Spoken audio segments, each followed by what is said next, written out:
Yeah. Okay, cool. All right.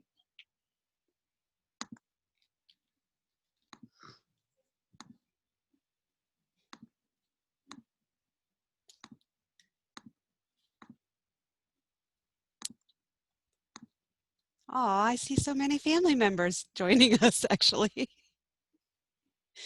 That's exciting.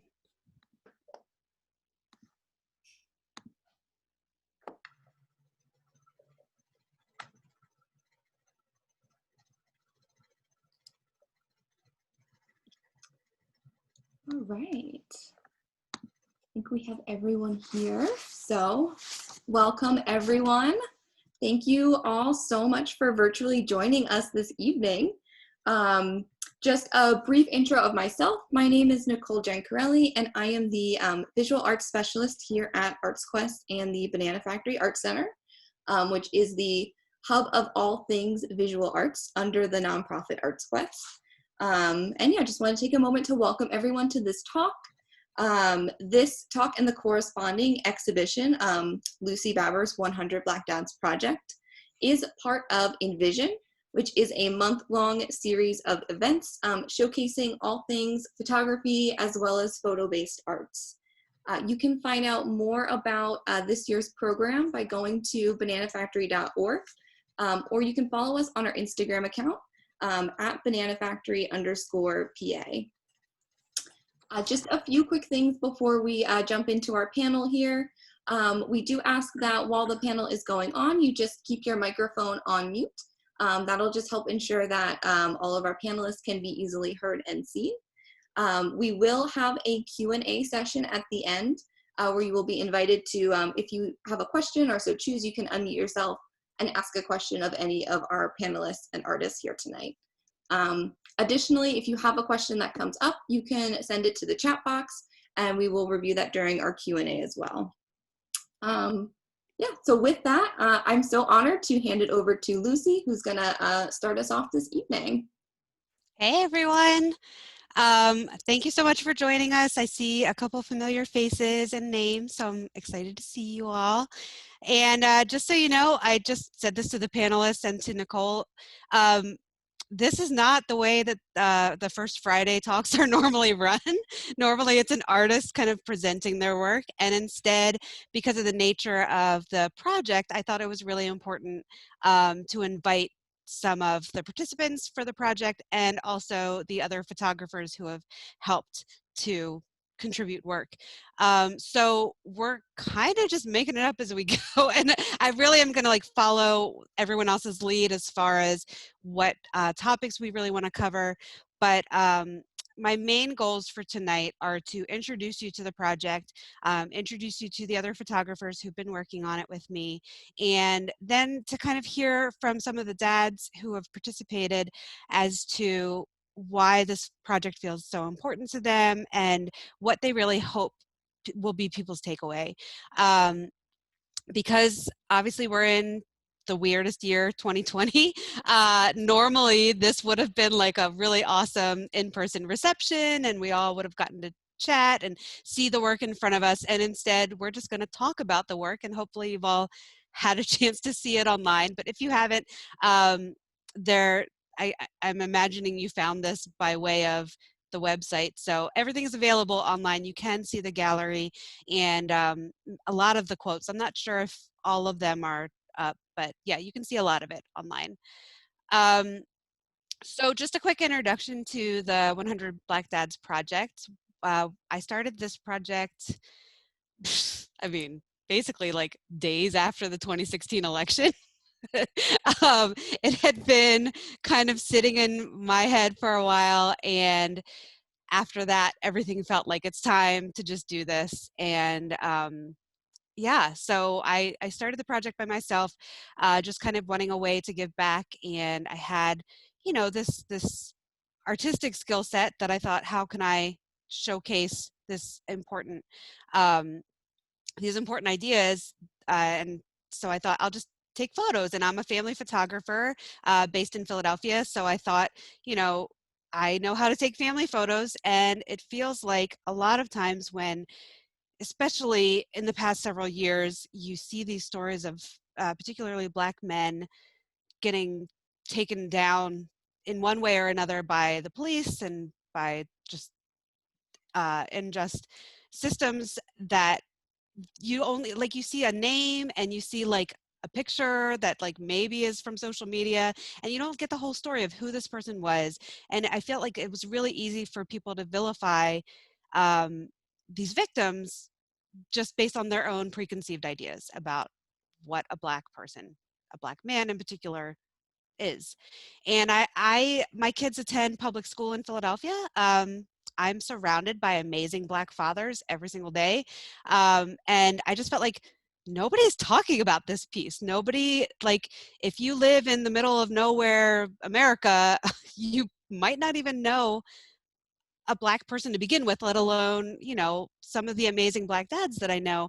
And I just felt like it's time to tell the rest of the story. It's time for these dads to have a platform to share their side, and for people to see that these are whole human beings and not just like names that we can conveniently hashtag.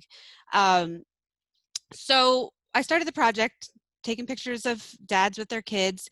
And then after a while, I realized, like, hey, I'm white.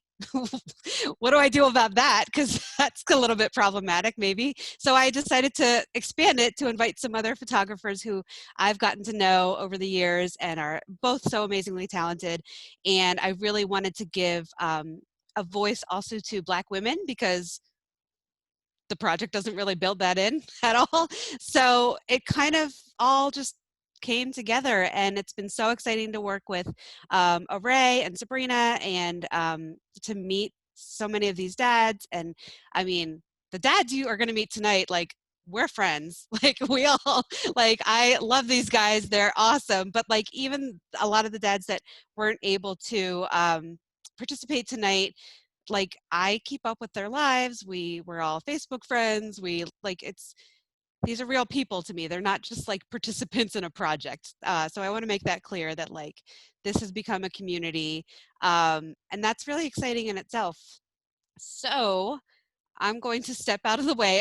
What I really want to do tonight is serve as kind of like a panel moderator. I'm going to be asking questions so that everyone else has a chance to speak up about why this project is important and how it's impacted them and what they hope you'll walk away with. But to start, I kind of wanted to give our two photographers a chance to introduce themselves, and let you get to know them too. So I have Ray and Sabrina here. Since I said your names in that order, why don't we go in that order? Ray, can you please introduce yourself and tell us a little bit about your involvement in the project? Okay, my name is Ray Adesina. I am a family / intimate portrait photographer based out of Oklahoma City. I love capturing connections and moments between family members, as opposed to more posed and kind of static posing. And so I was drawn, obviously, to Lucy's photos because I saw that connection between fathers and their kids. And then, you know, I have a Black father, so that was kind of key. Well, not really key, but I mean, he's pretty awesome. And then my brother also has 3 kids, and so I see like that, just that relationship, and what to me is normal and natural and just assumed, and not clicking that, you know, if you've never interacted with, you know, people outside of your own county or city or state, and you don't understand, you know, like the nuances of each individual, just seeing Black people as a group and not be able to differentiate. I thought that was really important. What Lucy was doing with this project was really great, and so I was excited to jump aboard and photograph some amazing fathers and see how they interact with their kids. So that's my 2 cents about that. And so yeah, going from there and just diving on in and being a part of this community has been pretty awesome. Awesome, thank you. How about you, Sabrina? You want to tell us a little bit about you? Yeah, sure. My name is Sabrina Guyton Wright. I'm a photographer. I own SGW Photography here in the Philadelphia area, and I do portraits, weddings, newborns. I call myself a milestone photographer because, you know, I capture all the milestones of everyone's life. And I like to also capture emotions and connections. I'm more drawn to that, which is why I really loved Lucy's photography as well. She has a very creative way of capturing emotion and connections between her subjects, which is kind of the same style that I also do as well. So, you know, I was drawn to her work, and I was definitely drawn to her project for 100 Black Dots because I thought that was really necessary and really incredible to highlight Black fathers because, as she said, they have a stigma of being feared or predators and so much nonsense that's not necessary. And this kind of highlights men, Black men, to see they're not that. They're fathers, they're, you know, workers, they're contribute, like, you know, just like every other male in this country. And you know, I did not have a father growing up. They were separated, but I do have my husband who is a Black father who also did not have his father. So it's important because he wants to kind of change the way America sees Black dads, which is, you know, quote unquote, being not there. He wants to be, you know, to see that they're there. Even when they're not in our lives, they're still there. My dad was still there, even though he wasn't in our life due to being divorced. And so when Lucy said she wanted me to be part of it, I was excited. I was thrilled because, like, yeah, absolutely, 100%. I support everything about that. And I got to join in and meet some amazing dads, take pictures of them, connect with them. And I really love the project. I believe in it 100%. I want to finish it. I would love to see it finished and get all 100 Black dads and just, yeah, that's pretty much the most of it. It's something that I believe in and something I've been contributing in and will continue to contribute in. And I really want it to hopefully become national. I want it to bring in more dads from all over the country because while it's nice that it's in this general area, I feel like it needs to be expanded a little bit further. And that's kind of my hope for the project, is that it grows into something that's, you know, just bigger than just local. And that's it. I don't know what else to say. Oh, that's awesome. Thank you. One of the things I wanted to ask each of the photographers, because we are showing this project at an art center, I don't know how many, I mean, I see, honestly, there's a lot of Bapers in here. Hi, guys. There's a lot of my family in here, but I don't know. There could also be some other artists, and I wanted to speak to that right up front. I was curious to hear from Ray and Sabrina to start. How, like, what has been your approach as you're like going through and taking these photos with the dads? Like, what, I know for me, when I'm shooting for the project, I've got like a certain kind of vibe that I'm trying to capture. And, you know, as any family photographer will tell you, like, you shoot for the moments that you've already kind of got in the back of your head that you're like trying to get. But tell me about your process when you've been working with the dads, and has anything surprised you, caught you off guard, or like what has been your priorities when you're like going into, because we, for the most part, I don't know about you both, but I didn't know all of the dads. I knew about like a third maybe, but the rest were kind of like friend of a friend, or like just cold volunteers who sent me the email and said like, I want to participate. So it's a different vibe when you're going into somebody's house and you're just meeting them for the first time, and then you have to like take their picture, and they're not paying us. So it's like, sometimes you walk in and they haven't even brushed their teeth yet with the kids. Like, sometimes the kids are like still waking up, and like all of that's cool because it's like we're just capturing real life.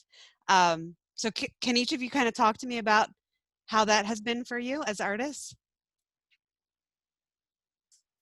Sure. Oh, Okay, go ahead. Yeah, Sabrina? Sabrina, don't forget that you're muted. But go ahead, Ray. So the way that I shoot families normally kind of really ties in very well to this project. I have found personally that for kids, they warm up to you over time. So when parents try to force interaction and joy and playfulness, it is not forced. I have kids who have been like, I don't like you. And like literally 3 hours later, like, you're trying to leave me? You want to leave already? Like, they've asked their parents, when am I coming back? Like, it's not like, so that's the approach I take with these kids. Like, don't force anything, do what you would normally do, just relax and have fun. I'm here to capture moments, but I'm not here to force anything. And so because of that, I've definitely got some great photos. I have one, I believe it's like one family, they were playing board games, and it got vicious, and I love it when it gets vicious. And there was dad and the sons like running around, and just like I can't make people pose like that, but when I can capture it and wait for that moment and get it, those are the best ones, at least for me. And so for the dads, also, they don't know who I am for a lot of the times. And so I'm just like, I'm in this room, but don't worry about me. Like, worry about me, but don't like worry about me. And so like when they realize there's no like forced posing, no one has to like smile to the camera and hold a small child and make them like laugh.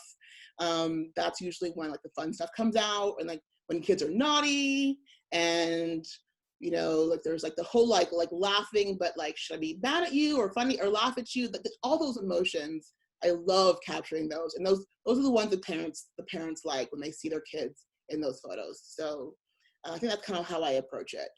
And I would say that every family that I've photographed so far, I mean, just the kids are just really joyful. They're really happy.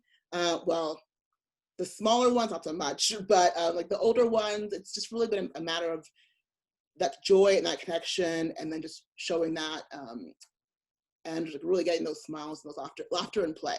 So that's kind of how I've approached my sessions with fathers and their kids. Absolutely. I wanted to speak to also, for people who don't take photos of families every day, there is this like kind of stigma in the family photographer world about dads just in general, that dads never want to like do family photos. And I have found that particularly the dads who sign up for this project are like all the way in. Like, everybody has been like so excited to participate, to have their photos taken. And that's like a unique thing in itself, is to see a group of dads. I don't care what you look like and where you live, like just a group of dads who are like enthusiastic about being a dad is amazing in itself. So we've been really, I don't know, have you found that, Sabrina, that when you show up, the dads are like all in? Yeah, it's so different from my normal approach to photography, because usually I'm meeting and talking to the client, and they're here to get a service and so forth. This is completely different because they're coming from you, Lucy, and I'm like, oh, I'm going to meet up with you, and I go there, and it's different, but they are very excited about being part of the project. They're very excited to talk about being a Black dad. And even some of my own clients are interested and are volunteering to be part of it. They are so enthusiastic about the opportunity to talk about what it means to be a Black dad. And it's just it really makes me happy to see that, because that kind of energy I didn't really expect. I didn't really expect to see so many Black dads literally volunteering and reaching out to their friends and telling their friends and telling their friends. And it's just something that just keeps growing. And I feel like I have like no words. It's just amazing to see. I did not expect that kind of reaction when I joined in. Like, just mentioning it just piqued their interest, and automatically they want to be part of it. Like, I haven't heard anyone so far say they're not interested or they don't want to do it or anything like that. Anytime I mention it, right off the bat, they're like, oh, well, how can I be part of it? How can I contribute? Where do I sign up? And a lot of those dads I do have to follow up on and get them to be part of it, because there's quite a few of them that are my clients, and they're definitely interested. So I don't know. Like, my approach is the same way as Lucy's and Array's. I'm all about just having them interact, and I love seeing people play. And my child is coming into this video. Yes. Hey. I love I love seeing them play. I'm all about just capturing them as they are. I try to get them to really just kind of play or find something that they enjoy doing. So if they want to, play games or play with their toys or go outside or do any of that, I kind of ask them to do that, and it comes naturally. The kids are having fun, they're laughing, they're smiling, everyone's happy, and it's that kind of natural, genuine joy that I think really captures what it means for them to be a Black dad. Like, as much as I love, the smiling portraits and sitting down, I like the idea of seeing how natural they are with their children and how their children are interacting with them. So yeah, that's part of my process. Absolutely. Awesome. Sabrina, did you also, I don't want to put you on the spot. We should have talked about this ahead of time, but do you feel comfortable about talking briefly about the photo that we've included of you with your husband? Yes. Are you comfortable with that? If not, Yeah. that's okay. No, I'm Okay. comfortable with it. Okay. Tell me about that. That photo was really important because it was a photo of me with my last child, which is Amaya. And before that pregnancy, I had a miscarriage. And it was devastating for me because I also had, it was my second time losing a child, even though it was very early on. My first time, I lost my baby 32 weeks due to preeclampsia. And it was a really, really hard time for me to deal with. But for my husband, it was a different kind of hard. It was a different kind of grieving for him. It did hit him really hard, and how he was processing it was very different from how I was processing it. So the miscarriage, while, it hit me, it was a different kind of grieving, and for him, it was a different kind of grieving as well. So that photo where he talked a little bit about it, I feel like a lot of people, when people have miscarriages or pregnancy loss, it's always a highlight on the women and how they're feeling. And there's not a lot of highlight on how the dads are feeling, especially Black dads.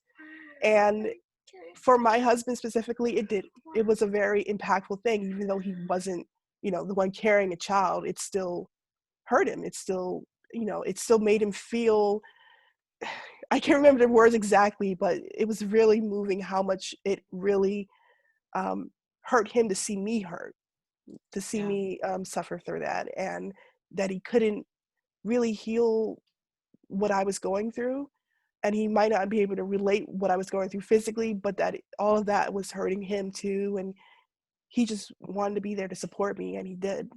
He supported me 100%. So yeah, when Lucy took that photo, it meant a lot to me because of the message behind it. And there's the photo.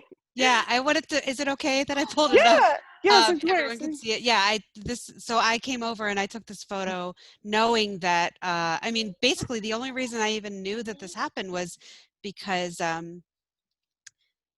you were kind of in communication with me saying, like, I can't keep shooting for a little bit. I've got my own stuff going on. But thank you so much for allowing me to take this photo, because I did feel like it felt important to show that, like, first of all, like, we've already kind of made the decision that the moms aren't going to be included in these photos because we're telling the story of Black fathers, right? But, like, Black fatherhood doesn't happen in a void. There's a mom somewhere, and being able to show that piece felt important too. So thank you for that. Okay, I'm going to stop sharing. There's your billion. I'm sure you don't want to keep looking at that. But thank you for talking about that. All right, so I want to get these dads involved because you all are waiting so patiently. We have Daniel, Kalif, and I can't stop calling you Reggie. If you want to go by Reginald, you're just going to have to like. You can call me Reggie. Okay, okay. I'm Reggie. And Reggie. And I would love to have each of you. I don't think we had one other dad who was slated to join us. I don't see his name up here though. So I just needed to make sure real quick that we weren't like skipping him. Okay, so dads who have participated in the project, I would love to invite each of you one at a time to introduce yourself.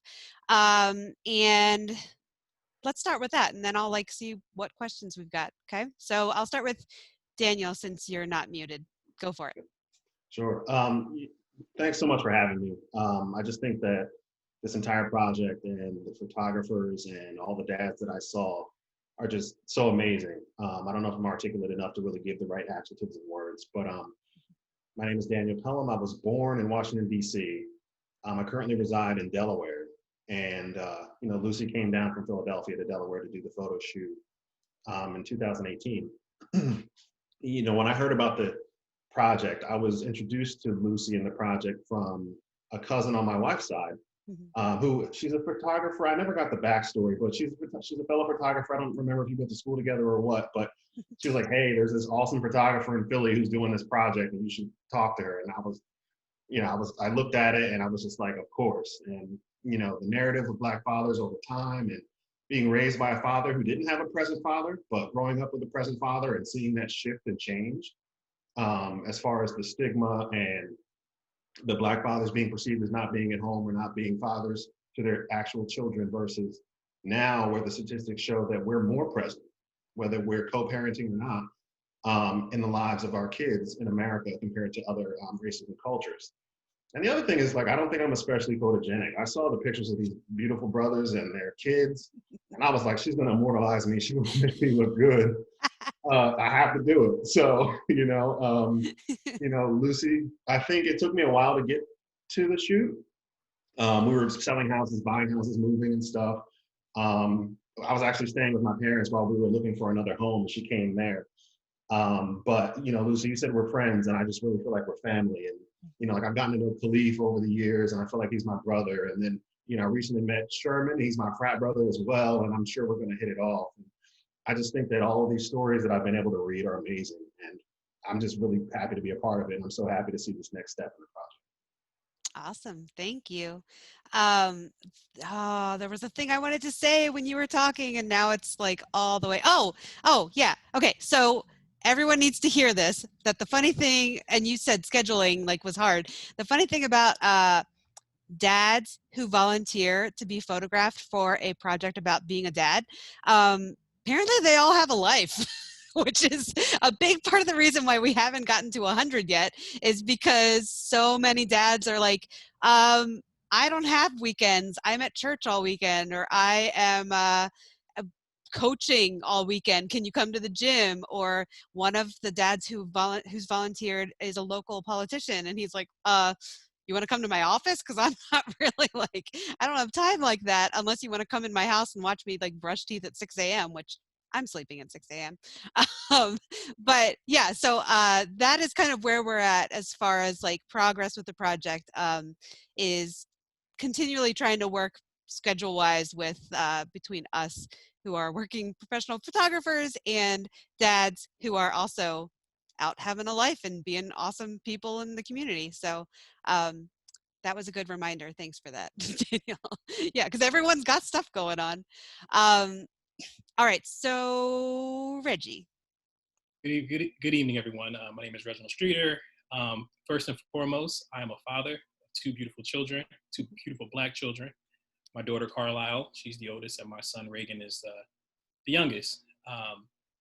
Just at the outset, I just want to say thank you to Lucy, because I really believe that she's an ally, right? So for me, it took a minute. I'm a little uncomfortable with people who aren't Black, who want to help out. But I thought Lucy's energy, I could tell that she was, it was coming from a good place. It wasn't, in a paternalistic way where I know what's better for your community than you do, which some allies tend to do. And I really thought that she was really good at making us feel comfortable in my home. I was a little uncomfortable because I've never had someone come to my house and take pictures. So I thought that was amazing. So a little bit about me. I'm an attorney. I'm very busy. Even right now, you notice I've been kind of looking at the screen because I'm kind of doing stuff, which I probably shouldn't be doing. And but I'm also very active. I think this is kind of the reason why this is relevant is because I think my statement that I said when the pictures were taken relate to this. And also, I think that the way that I'm raising my children and how involved I've been with my children also is all coming from the same space of how active I am outside of the courtroom, as you may. So, I'm the vice president of the Greater Philadelphia chapter of the ACLU. I'm also the Temple University Alumni Association's co-counsel, Barristers Association of Philadelphia, which is one of the oldest Black bar associations in the world, which deals with everything from criminal justice issues all the way up to creating a safe space for fellow Black attorneys to thrive and also cry sometimes. And that's just a little bit of what I do.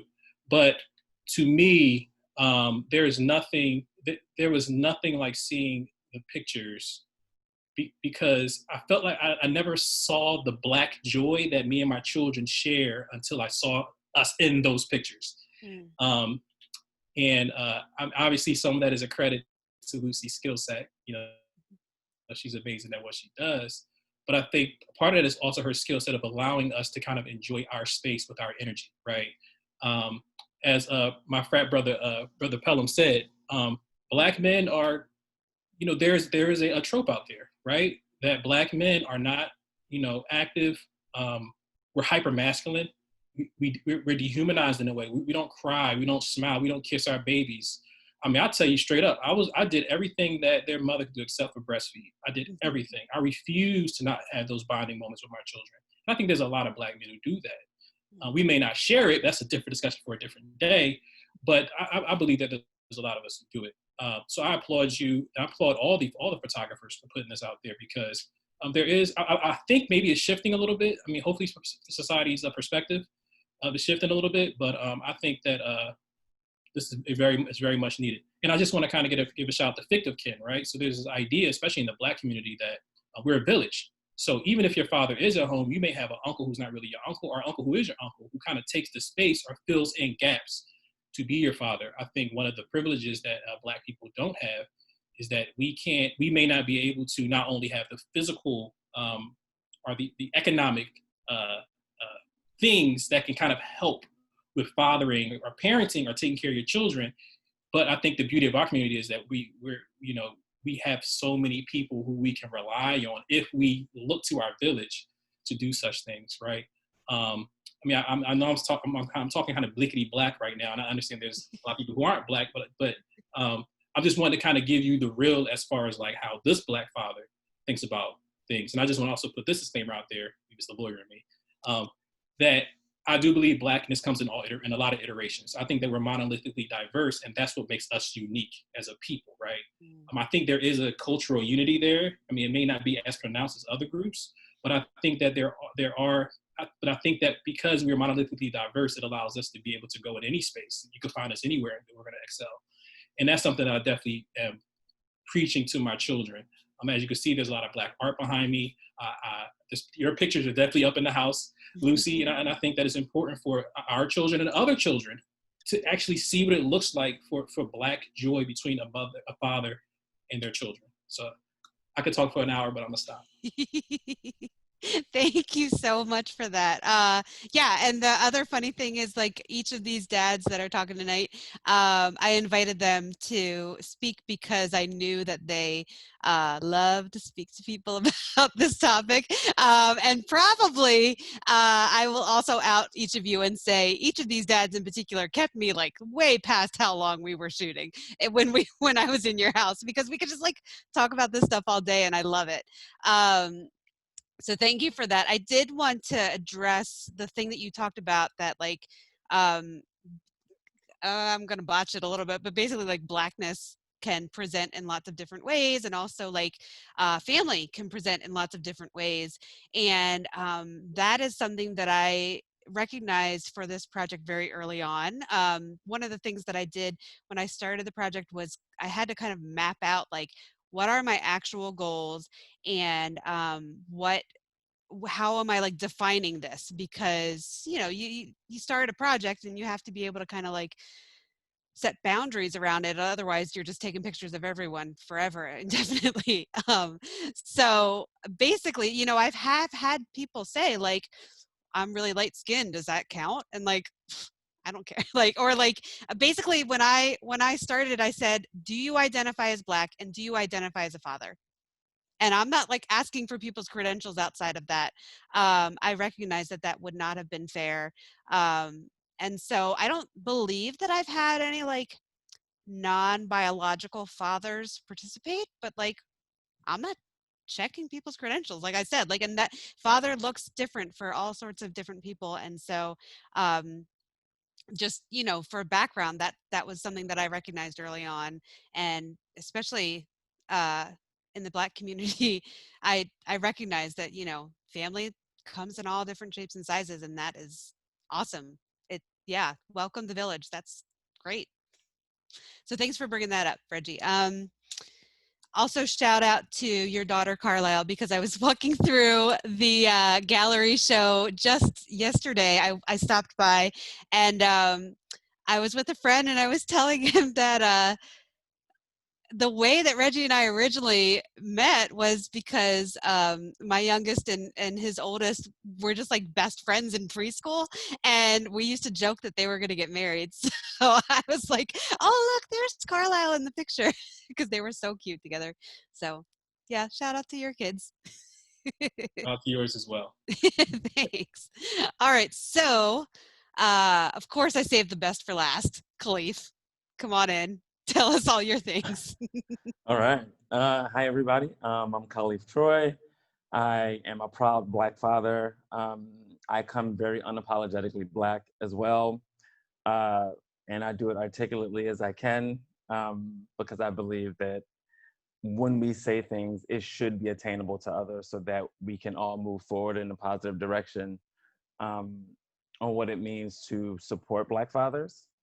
I have one daughter. She's 9 years old, going on 35. I'm not kidding you. She's very Oh, precocious. yes. And Lucy knows. She's the Um, best. she serves a lot of goodness for the world, and she is biracial Black, but is operating very, very Black, almost unapologetically like her dad. Um, I do have to say thank you to you as well, Lucy, and shout out to the other photographers on the project. It was so exciting when you got two Black women. I just am here for Black women. In this project, much like Reginald was saying earlier, I met Lucy through, I'm an independent artist. I'm an actor, director, producer, and anything that pays the bills pretty much. But I was connected to Lucy through a photographer friend who was on set for a show that I was filming. And I can't remember when this was, Lucy. Was this 2016? You were right away. So it was either late 2016 or early 2017. Yeah, okay. Um, Probably, yeah. We'll go with that.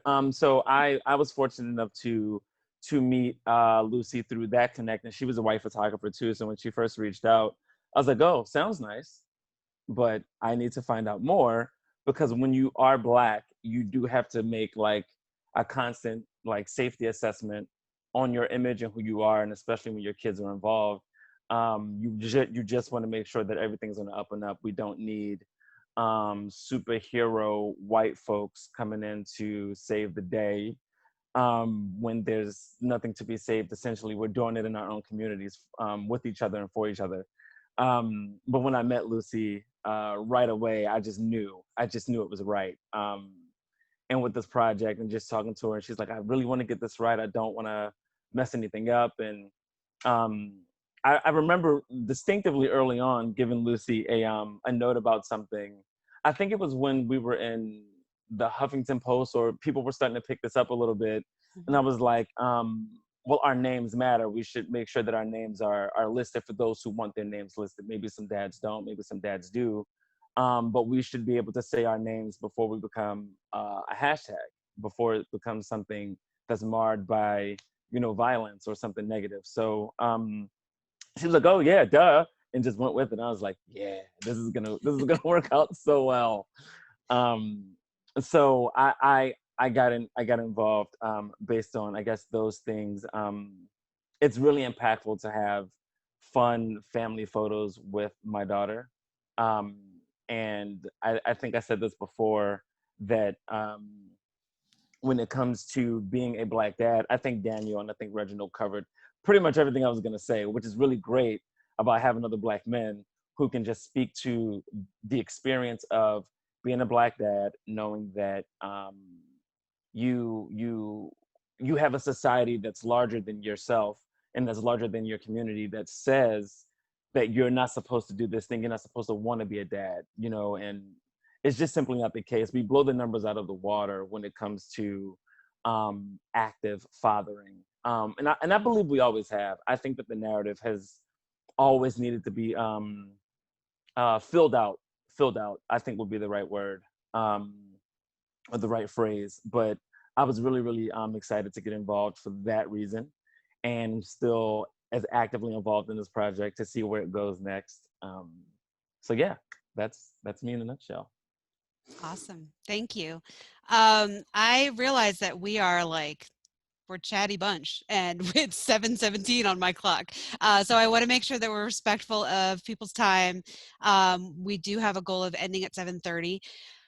What I wanted to kind of leave everyone with before we break for, pause for community member questions, I wanted to ask each of you to as briefly as possible, you know, I'm not going to cut you off. There's no like pulling you off the stage music or anything going to happen here. But as briefly as possible, I want you to talk about either what have you learned from participating in this project, or what do you hope other people will get out of this project.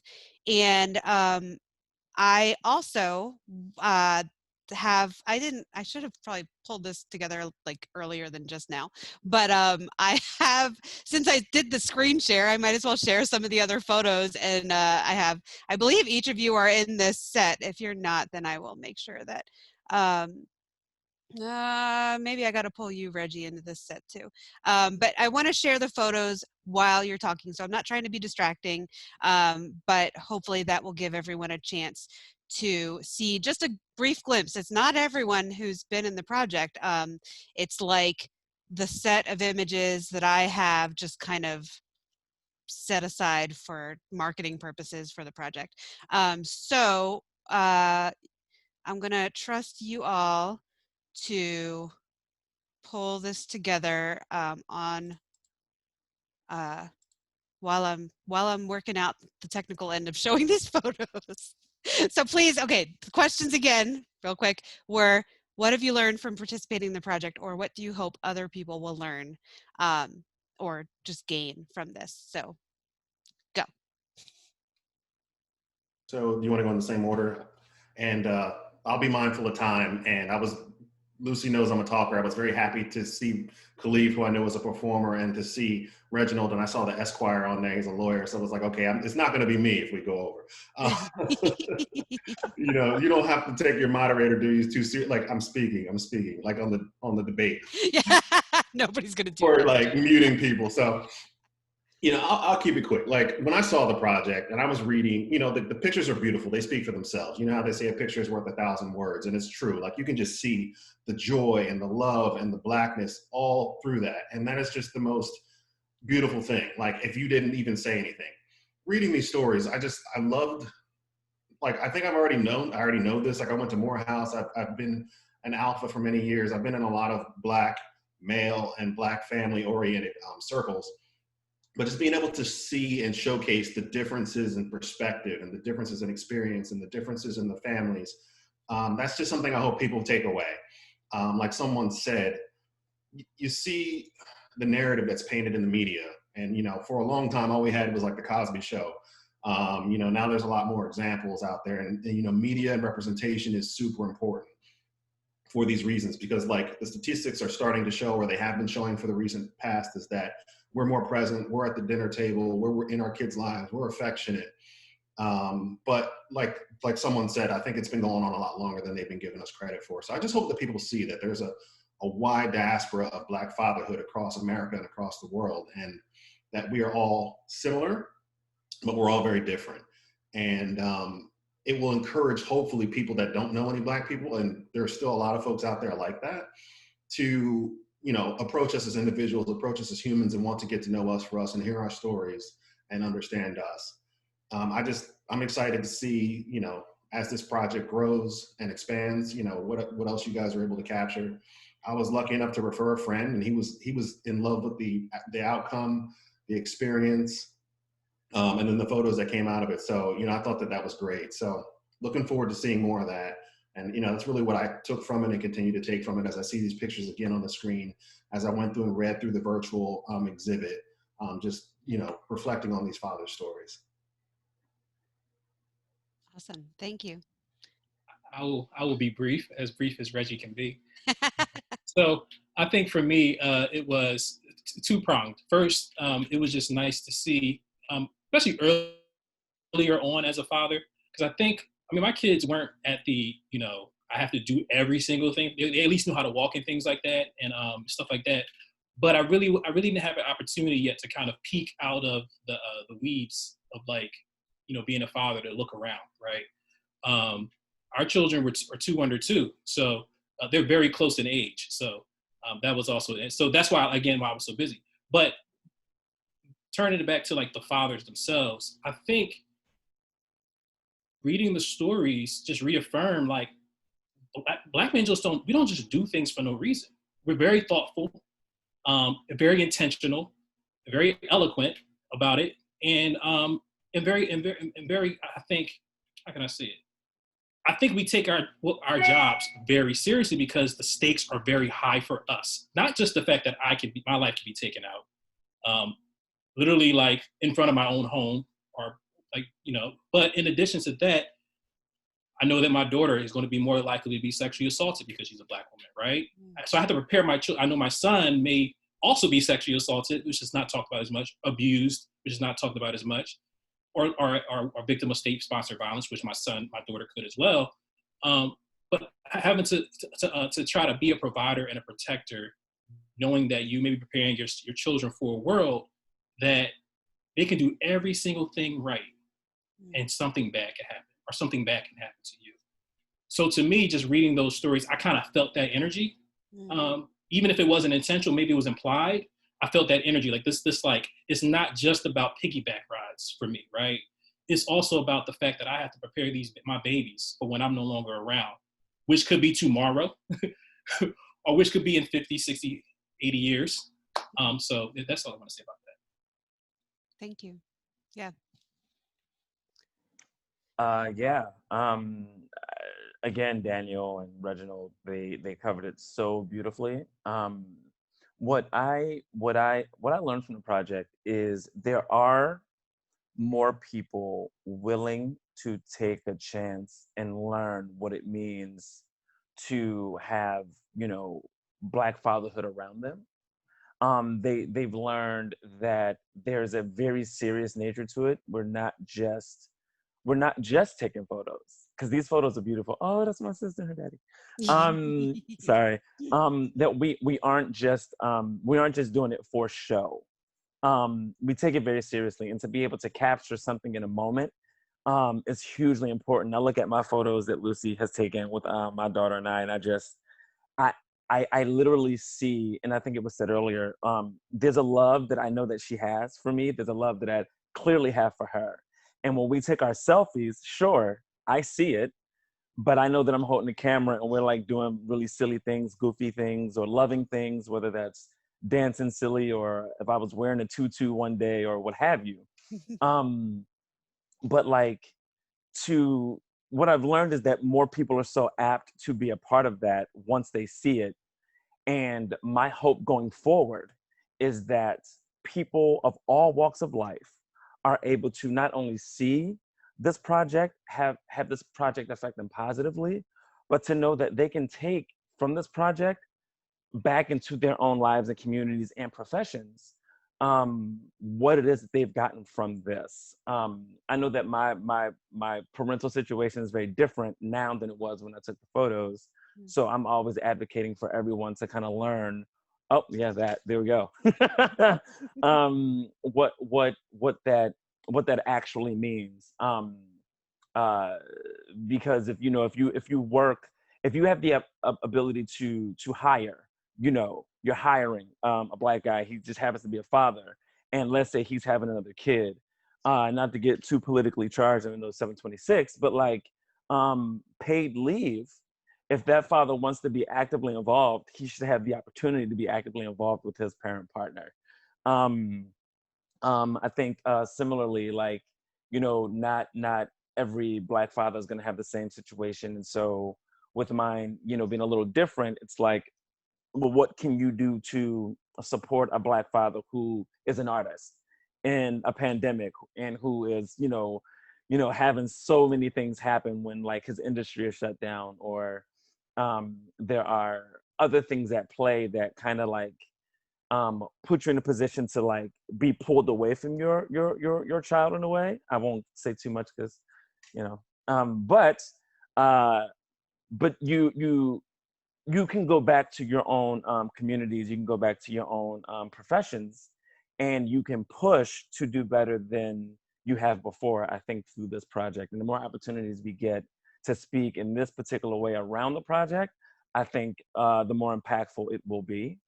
So that is what I will say, and it's 7:27. I know. We're a chatty bunch, like I said. I love it. Okay, I think I'm going to check in with Nicole. We still have time to hear from Ray and Sabrina before we take questions. Absolutely, yes. Okay. If anyone does need to leave the meeting, you can do so. And if you like have a question that you just want to like write down so you don't forget it, you can always add it into the chat box, and we'll circle back during like the bigger Q&A. Cool. Okay, awesome. I wanted to share one other image. I'm going to leave it up for a little bit before we take questions while Ray and Sabrina are sharing their thoughts. This last image that I'm going to share is one of the quotes. As anyone who's had a chance to see the project online, you know that part of the project is not just the photos, but also I solicit a quote from each of the dads about their experience as a Black father, and they can share whatever is on their heart in that moment. And I've had a couple dads who have like really written a book and like, sure, go for it. But just to give you kind of a taste of what that looks like, and also this has kind of as soon as I got this quote from this dad, it kind of became my like purpose for the project. And so I'm just going to leave it up for a little bit. You can hopefully read it while we're listening to the other two photographers speak. But this is kind of what this particular dad wanted to see come out of the project. So while I'm sharing that, Ray, can you talk a little bit about what you've learned or what you hope people will gain from this project? Well, for me, it's just a matter of seeing Black dads as individuals, as people with individual stories to tell, who are Black dads and people. We're still, well, I know we have to group this as Black dads, but everyone's story is different. And I think that just hearing that and seeing that and being challenged to think not in terms of global, but in terms of individual, and realizing that each person and each Black father, each father matters, I think that's been really helpful for me. And then also to, listening to the concerns that dads have for their kids, it kind of hit home what the concerns that my dad had for me, and like realizing that, I lived in a bubble, a safe bubble, but it was still a bubble because, my dad really fought for a lot that I didn't see in the background to get me where I am today. The same with these fathers, like you are teaching your kids, how to stay safe, how to, love themselves, how to appreciate their Blackness. I think just really like opening my eyes to like the struggles and the choices every single day that these Black fathers make. I think it's been really eye-opening. It's been really humbling, and it's been really informative. And then be able to share that with other people. I think education is really important, and I think having these stories and being able to share them and just see people. And I keep saying see people as individuals, but seeing someone autonomous and on their own and realizing they matter, versus seeing, you know, a mass that you can ignore or dehumanize. I really like that this project is doing that and just showing each individual person who they are, how they matter, and that way moving forward, it's less easy to dehumanize Black fathers and just kind of push them to the side. So that's kind of been what I've really been pumped and encouraging about the story. And then also, I just like photographing families. I like photographing parents interacting with kids. And so just seeing kids' joy and just excitement, and then just like me and dad in a picture, and this is the best thing ever. And just realizing that like this child's whole experience with dad is a joyful one and a happy one. It's like, my heart's happy. So that's like an extra plus for me. So I think the whole experience has been great overall. So, and I really enjoyed meeting each of the fathers. I got to photograph and their kids. So I enjoyed that as well. Awesome. That's such a good point. I have not left one of these sessions with the dads without a giant smile on my face. Like, it fills me up, maybe even more than anyone else involved. Every time I'm just like, yes, we got to do that. And I got to like see their relationships, and it's always exciting. So thanks for pointing that out. Sabrina, can we hear from you? I guess there's no pressure. Just tell us all of the things. What it let me see is how much Black men and Black dads have changed from when I was growing up. You know, how I was raised and how America tended to portray Black men and Black dads as just these non-existent figures who aren't involved in anyone's lives, and you know, they're hustlers and just gangsters and just lots of stereotypes. And you know, me growing up without a father myself in my life, you know, I just assumed that was just the case for every Black family. And I realized when I was doing this and when I was meeting these dads and taking their pictures and working with them, that that's not the case. It may have never been the case, but that's not the case anymore. These fathers are very involved. Even if they're not married, they're still co-parenting. They're still involved in their children's lives. And it's not the stereotype that people still today like to say about Black fathers, that they're not involved at all. They are. They're very involved. They're very protective. They're very, you know, they have their own emotion, their own feelings about, you know, parenting. And I feel like this project is changing my perception, because I didn't realize, you know, how much that has changed over the time. I mean, I'm not going to say that that was the case back in the day, because I grew up and that's how the media kind of, you know, portrayed it and how my experience was. But seeing that that's not the case whatsoever, that they're so more involved in what America gives them credit to, it made me realize how much America has kind of dehumanized and really make Black men and Black fathers out to be something that they were never really are. There was another point I wanted to put out, and it completely slipped my mind. I guess while I was talking about that. I'll piggyback on it while you're thinking of it. Okay. I wanted to be really clear, and I think not enough white people talk about this openly, is I appreciate all of the dads like thanking me for, you know, being an ally and all of that. But like, listen, I am the first one to say that like doing this project has really helped broaden my perspective too. I really, really, really thought, like, I live in a Black community. I'm doing this right. And yet still sometimes I will like get an address of a dad's house that I need to drive to. And I'm like, oh, whoa, that address? Like, what am I walking into, you know? And time and time and time again, I am surprised, like pleasantly surprised, like, oh, actually, yeah, that thing that I said in the beginning that like dads are just being dads, that's still the same case, even if it's like a street that I would not normally drive down or, you know, whatever. Like it constantly is hitting me over the head that I still have bias too. And we all need to keep working through that and just challenging ourselves to look at the hard things in ourselves and hopefully be changed by it. I do remember what I was going to say too. Good. I don't know how much it really is part of the project, but I know one of the things I really appreciated was that it wasn't something that people had to pay for.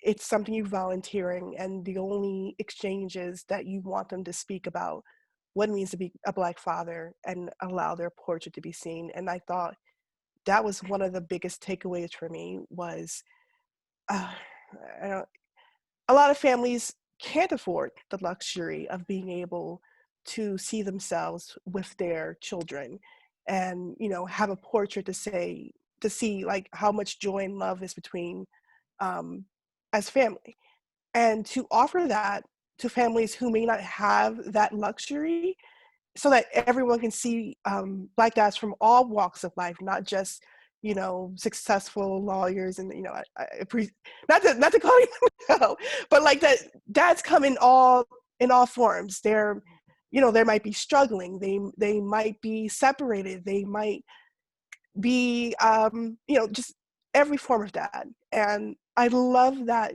that's highlighted, that we're not singling out a specific model of a dad. It's all dads, all Black dads. And I really,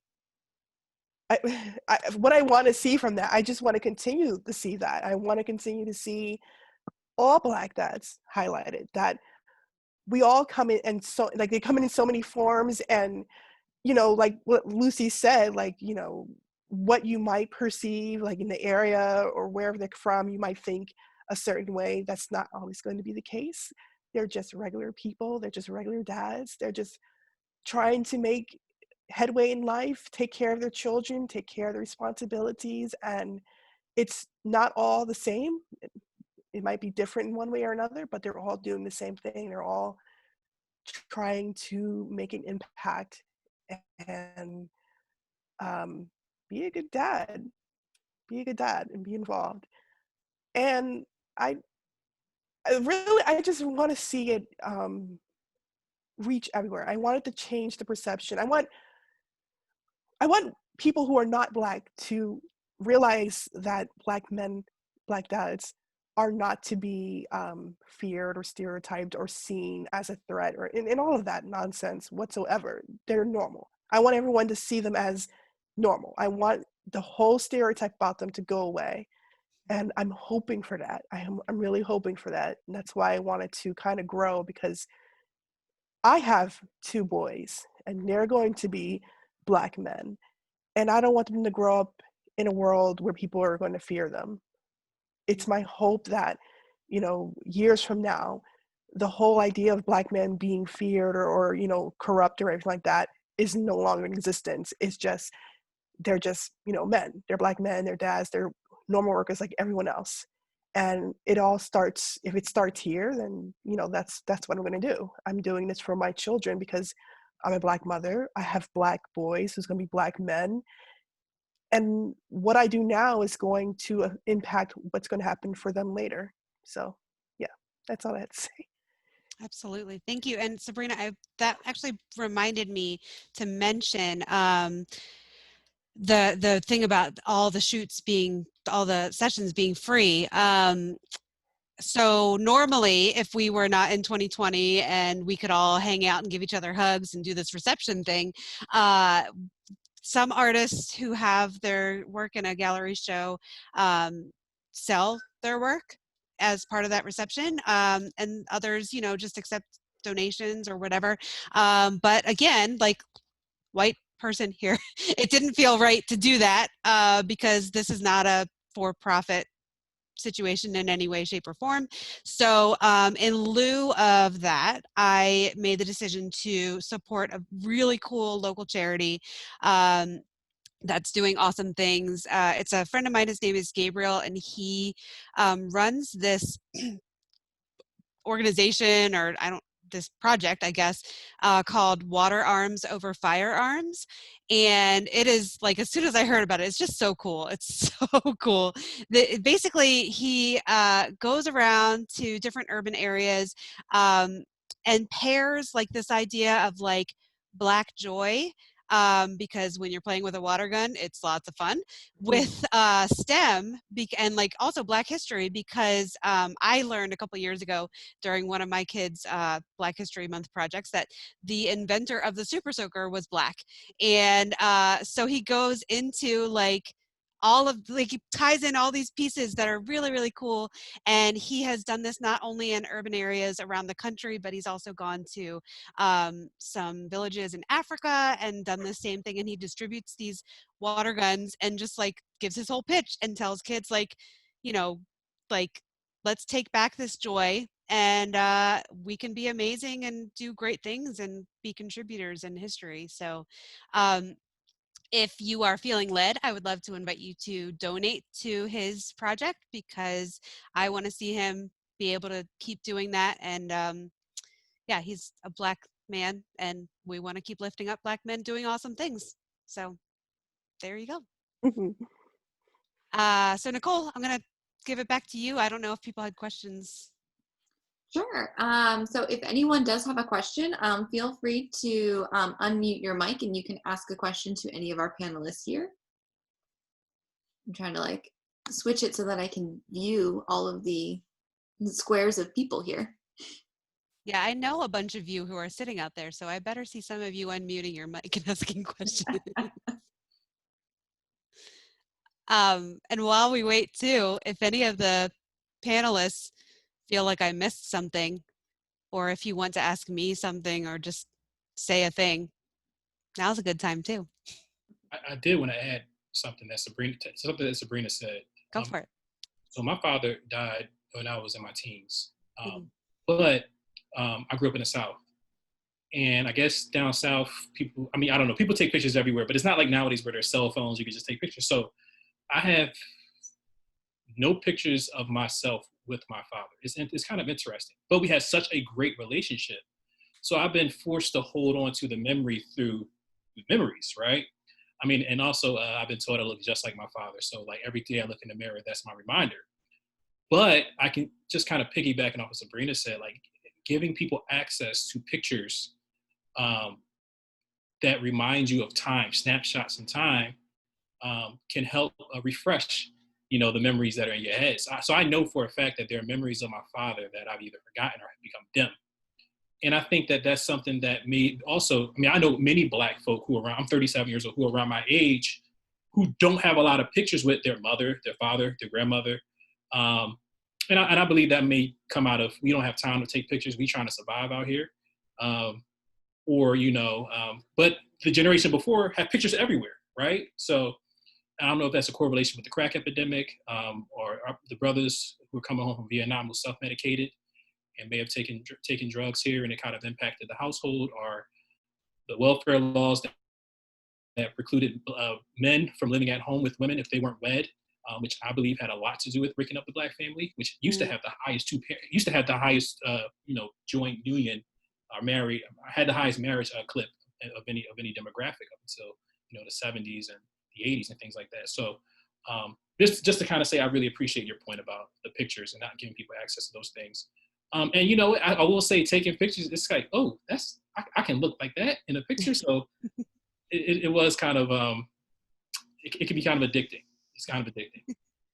I want to piggyback on that actually, because one of the things that I've latched onto just as a family photographer in general, there is, okay, so I'm going to say there is research, and I can't quote or tell you what research, but there is research out there that says that children who grow up seeing themselves in photos, especially printed photos like up on the walls as part of a family unit, it actually really raises their self-confidence, because they start to see themselves as part of the unit and not just, like everybody gets the school pictures and you're smiling cheesy and all of that, but like seeing yourself as part of a family in printed photos does actually raise confidence too. And so I would love to be able to keep that going in the Black community as well, because we all know that our children are, especially Black children, are not getting those positive messages about themselves just in the media in general. So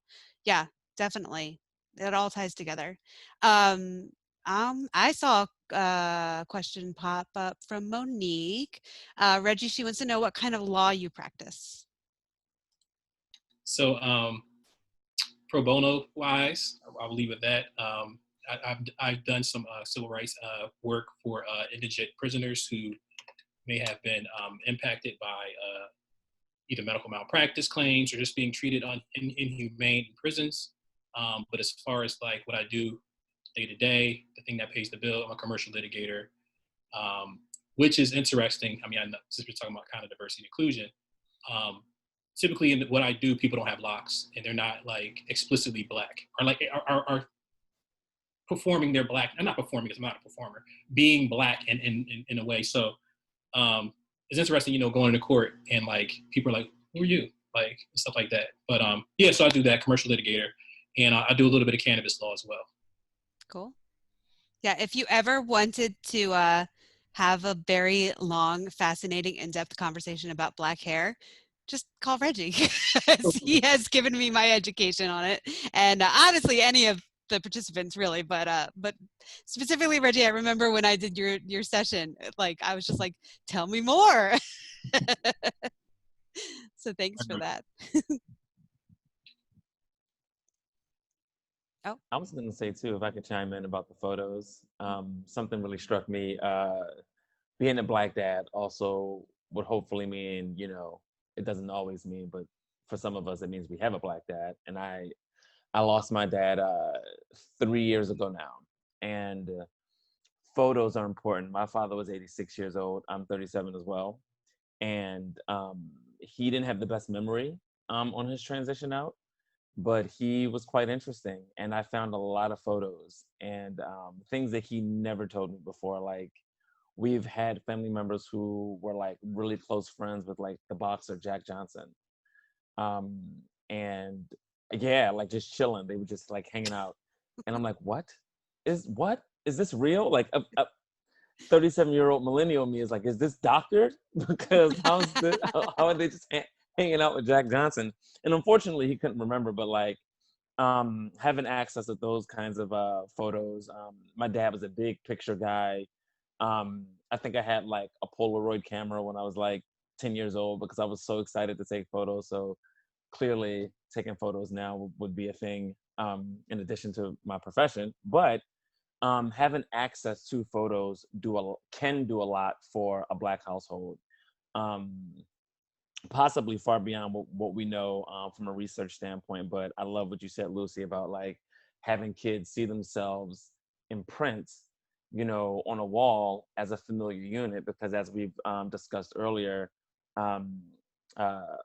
Black fatherhood is going to look different. It's going to be different. And sometimes you have a blended family. So you'll have like, daddies with the new family. And it doesn't mean that you're excluded. It means that you're actually part of this unit as well.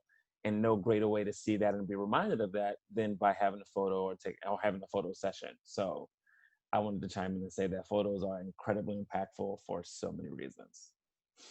That also reminds me, I don't know that like anybody cares about this except me and Kalif, but since taking the photos for this project, as I was walking around the gallery show, if you get a chance to visit in person, you might notice it's all the way in Bethlehem. A lot of us are not in Bethlehem, so it's a hike, but if you get a chance, please go. And you might notice there's like the main entrance, there's a door there that you walk into the actual gallery space. And I did this on purpose. On either side of the door, there are like there's a photo of 2 dads, and on the left side is one of Kalif's dear friends, Kirk, and on the right side is who Kalif described as his sister, Ashley. And one of the cool things that happened is that they are now engaged. And they were not each other's family before that. I think they were friends, but now they're going to be family. So like exactly what you just said, like families change, and I just love the fact that, like you mentioned, that like it doesn't mean that you're excluded just because a family is changing. It actually means that like now you have more family. And I've had the pleasure of befriending Kirk and Ashley on Facebook, and I love that she is like so excited to be a stepmom to his kids. And yeah, I just thought that was a fun little side story. You've really raised the expectations here for this project, that as you continue, there's going to be matchmaking expectations, and a lot of single fathers are going to be signing up in record numbers. Yeah, I don't know that I'm signing up for that, but sure. I don't know. It sounds kind of cool. Lucy Baber, 100 Black Dad matchmaker. I mean, I could tell you lots of stories about all the people in the project, but I won't. Everybody deserves their privacy, but that was a cool story. I thought it's been fun to watch that play out. There is another question from my mother-in-law, Debbie. She wants to know, is there a way we can help raise awareness to this project so that you can help reach the goal of 100 dads? And she said, besides my desire to get Oprah involved. If you've got a connection with Oprah, please share. But I think that's a good question. Honestly, like we have over 100 volunteers at this point, and it really is, it comes down to scheduling and availability. I don't really know the answer besides just sharing and sharing. But I think some of the ways that have helped us get more visibility so far has just been sharing on social media, connecting friends, like helping people who might have bigger connections, just like connecting them to the project. One of the big, I mean, like, I don't even remember how he found it, but one of the big things that happened early on was when the Eagles player Malcolm Jenkins participated in the project, we got a little viral moment there, which was awesome. So if you have friends who have that kind of visibility, it really helps to share. And I know also around that same time, I was able to connect with a photographer friend who is also a freelance writer for the Huff Post, I think is what they're going by now. So that was when we started getting featured in some of the bigger, I don't know what they're called, platforms. We had the chance early on to be invited onto Good Day Philadelphia, which was really cool. So if you have friends in any of those kind of like bigger platform spaces and can share the project with them, that would be awesome. My dream, like on my wish list, is that like as like so incredibly grateful as I am for the Banana Factory inviting us to show the project. My dream is that once we're all done with COVID and hugging each other again, we can also do this again in a real life gallery space, so that we can all hang out and, you know, everyone can see the work printed. So if you have connections to galleries or people who are in that kind of space, that'd be awesome. Again, I don't say this because I'm profiting from it, but I do have a very, very small following on Patreon that has helped me in leaner times be able to justify giving up a Saturday to do a free shoot for this project as opposed to like paying my own bills. So, you know, if you feel led to contribute to the Patreon, that is an option. And I have that linked on my website.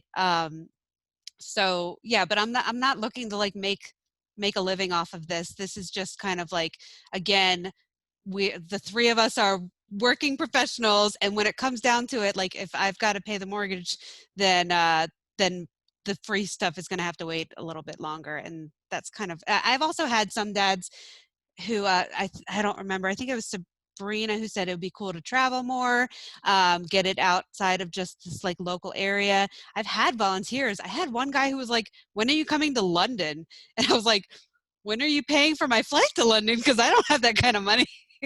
But I'd love to be able to. I have another friend who lives in Minnesota who was like, and she like apparently attends or like has some kind of connection to a very large Black church.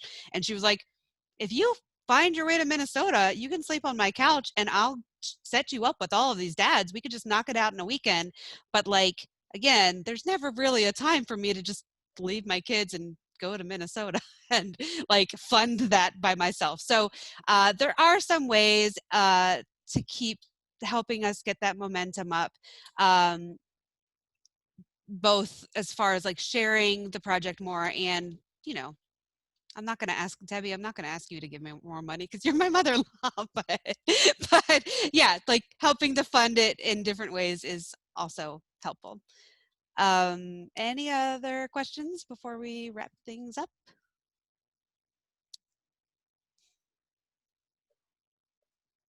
Hey, Lucy, I'm just going to speak quickly and thank all of you. I joined in tonight just because I wanted to hear your voices. I read them and I could kind of hear them through the words, and of course through the photographs, but super awesome. Lucy did my headshot, so I know her energy is super awesome. And I'm excited to see where this project goes and just see the momentum. But I love just hearing from all of you tonight. Thank you. Thank you.